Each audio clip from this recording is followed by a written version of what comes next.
私は幼い頃から人の頭上に死ぬまでのカウントダウンが見えるようになった。最初に見たのは祖父の頭上に浮かんだ数字だった。両親に話したが、彼らは気にしなかった。子供の空想だと思ったのだ。翌日、祖父に会った時、彼はベッドに横たわり、顔に白布がかけられていた。周りの人は泣いていたが、私は何が起こったのかわからなかった。その後、父の頭上にも同じカウントダウンが見えた。私が話すと、父の笑顔は一瞬凍り、その後落ち着いた表情に戻った。その夜、父は仕事から帰ってこなかった。聞こえてきたのは救急車のサイレン音だけだった。母は電話に出ると顔が真っ白になった。当時、母は身重で、慌てて外に出ようとした際に階段で滑って転び、陣痛が始まった。その時、母の頭上に見慣れた24時間のカウントダウンが現れた。その日、母は妹フィービーを出産した後、大量出血で亡くなった。私は手術室の外で呆然としていた。三男のカールが私を床に押し倒し、怪物だと叫んだ。お前が呪ったんだ。両親が死んだのはお前のせいだ。手のひらが床にすりむき、血がにじんできた。痛くて泣きたかったが、周りを見ると我慢した。周りの人は近寄る勇気がなく、その目には恐怖と憎しみが宿っていた。私は声を上げることができなかった。ただ唇を噛みしめて立ち上がり、ドレスの埃りを払い、自分を励ました。その後、私は隅に身をかがめて、周りの泣き声を聞いた。膝を抱えて泣いた。パパ、ママ。だんだん眠気に襲われ、目を閉じた。目を開けたとき、周りには誰もいなかった。みんな帰ってしまい、私を起こす人もいなかった。もしかして、私を捨ててしまうのだろうか？パニックになり立ち上がろうとするが、長時間丸まっていたせいで足がしびれ、また床に倒れた。廊下は静かで、ただまばゆい蛍光灯だけが私を伴っていた。体中に痛みが広がり、涙が止まらなくなった。その日から私の人生は一変した。三人の兄はフィービーをお姫様のように扱うが、私をアバタのように避ける。メイドたちさえも私を無視する。空腹のまま寝るのは当たり前のことだったが、それでも私は18歳になった。カールはいつもお前は一家を苦しめる怪物だと言うが、私もそう思っていた。地獄にも行けないほど悪いから生きているのかもしれない。この日、私はベッドから起き上がり、バスルームに行って身支度をした。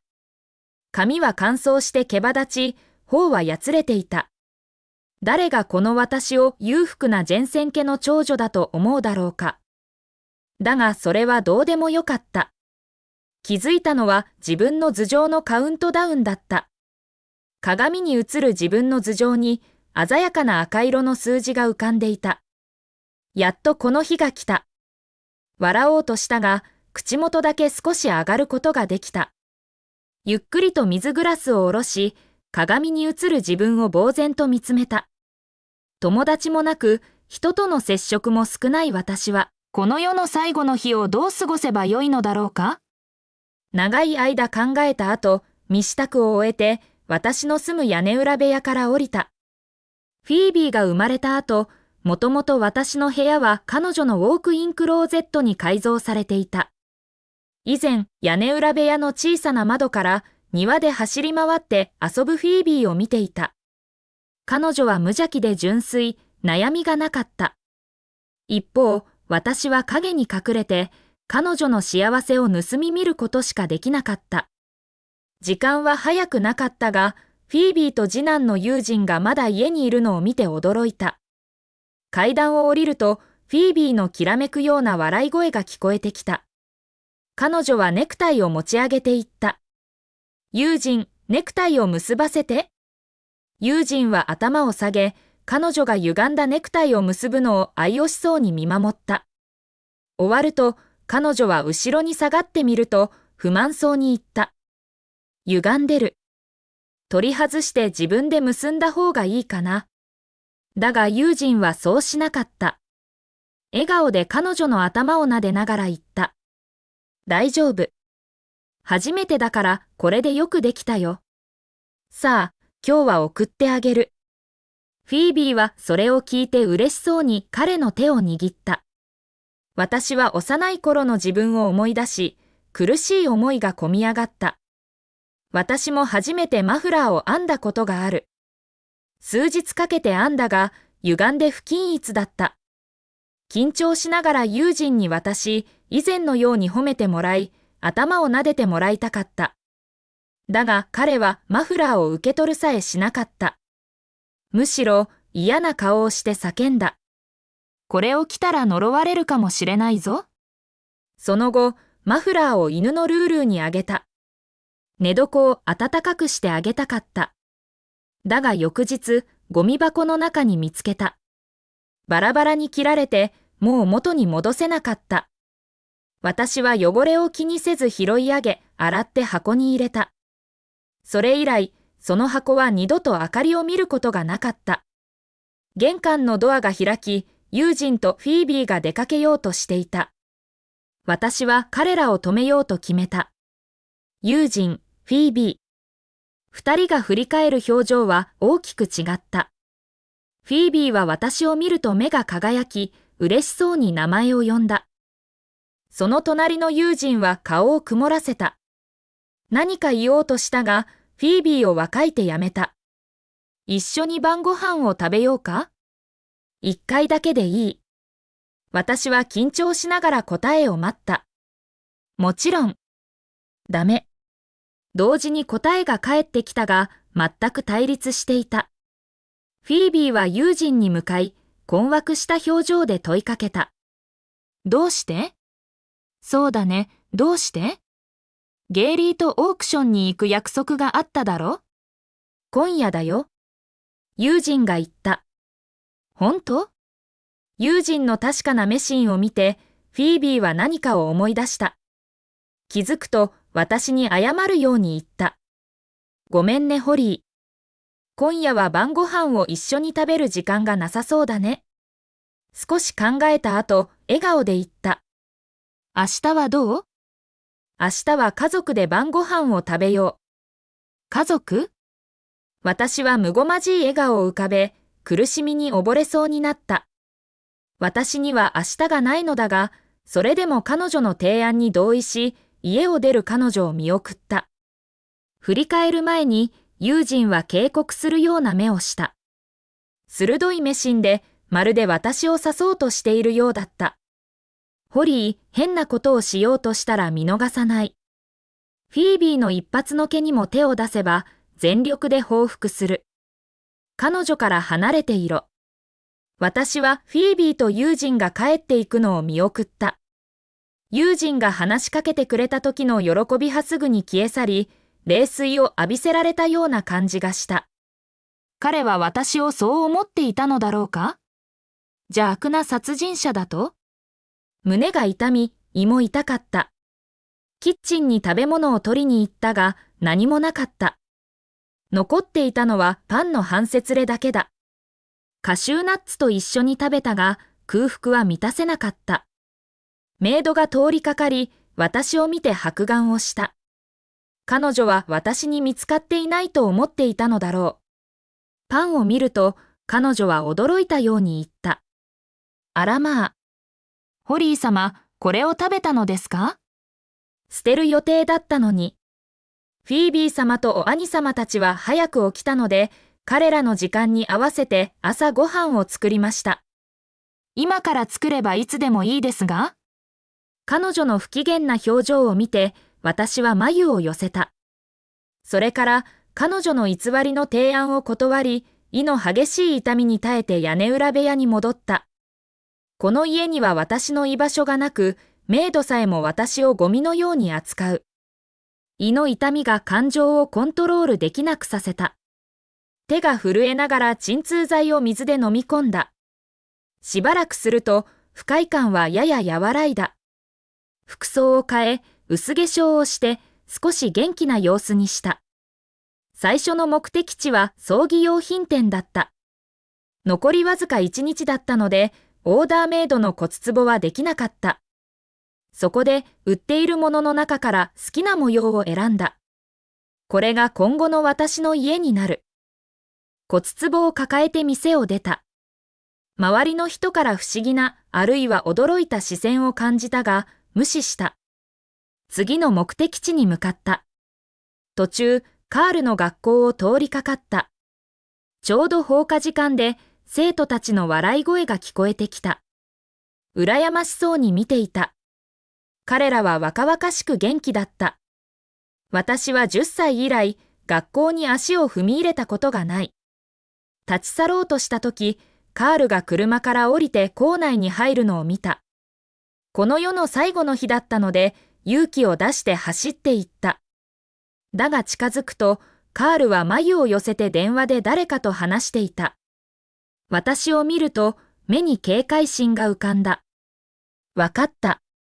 それから電話を切り、私に向かってきた。今夜一緒に晩ご飯を食べようと言おうとしたが、彼の目つきを見て思いとどまった。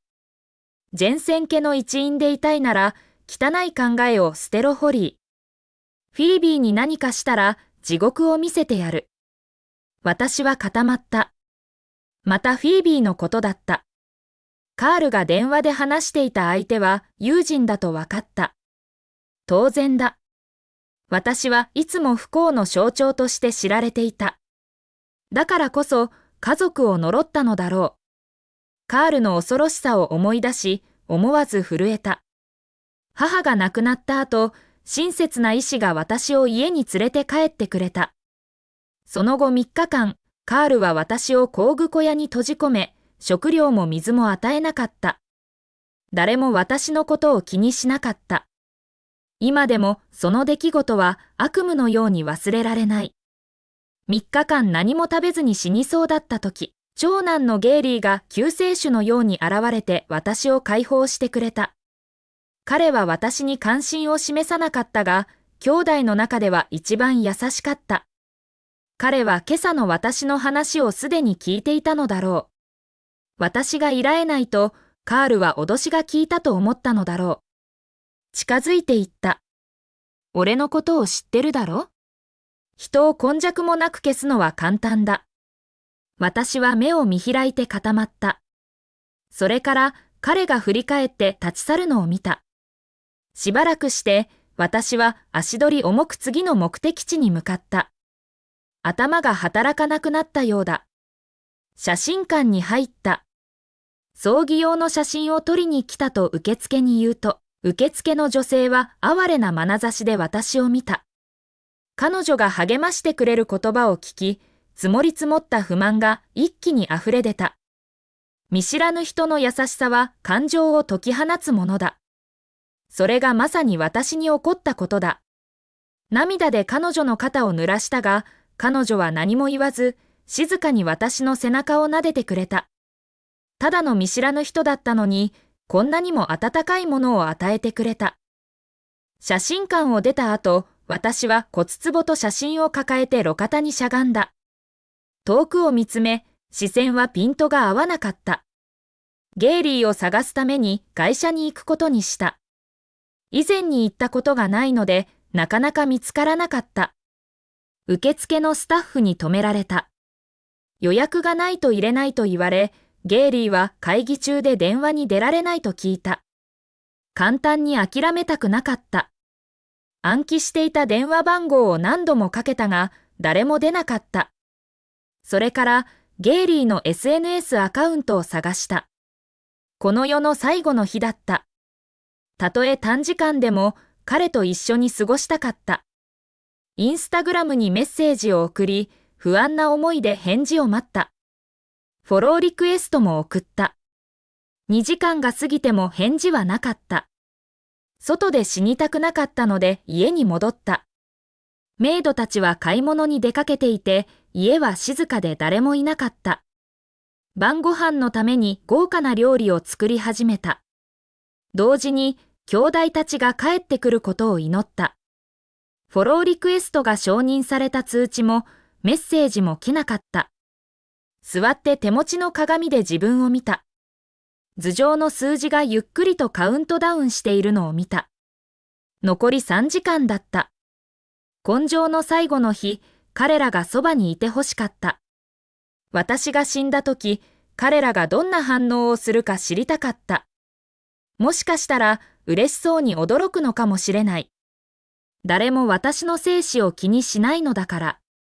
彼らは私の家族だが、心から私を憎んでいる。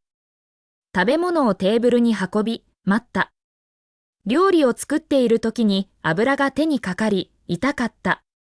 だが興奮は収まらなかった。自分が変だと思った。興奮して思わず震えていた。残り2時間だった。座ったまま固くドアを見つめた。それから震える手でゲイリーに電話をかけた。ゲイリー。電話に出てくれたが何も言わなかった。私は問いかけた。家に帰って一緒に食事をしてくれないか？私、死ぬんだ。死ぬことを知って以来、心の中に秘めていた言葉を口にした後、心臓がどんどん早く鼓動した。死に近づいても平気だと思っていたが、突然、もっとこの世界を見ていたいと思った。ゲイリーは何も言わなかった。静かすぎて、自分の呼吸音まで聞こえた。何も言わないだろうと思ったとき、ようやく話し始めた。だがその言葉は私の心を深い淵に落とした。そんな嘘でかわいそうがってもらおうとするのか、ホリー？家に帰ってもらうために、なんて卑屈なことをするんだ？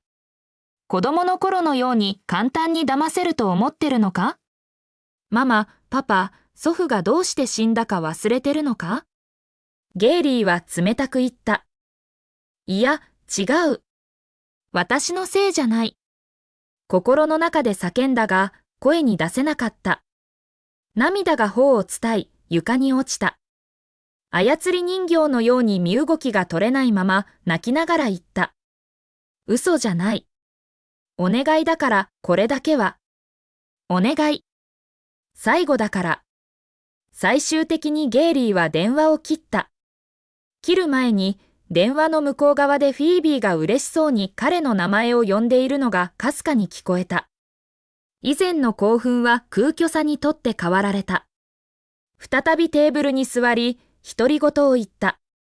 兄弟たちがフィービーをどう扱うかを思い出し、彼女になりきった。一人でロールプレイをしながら笑った。気が狂ったようだ。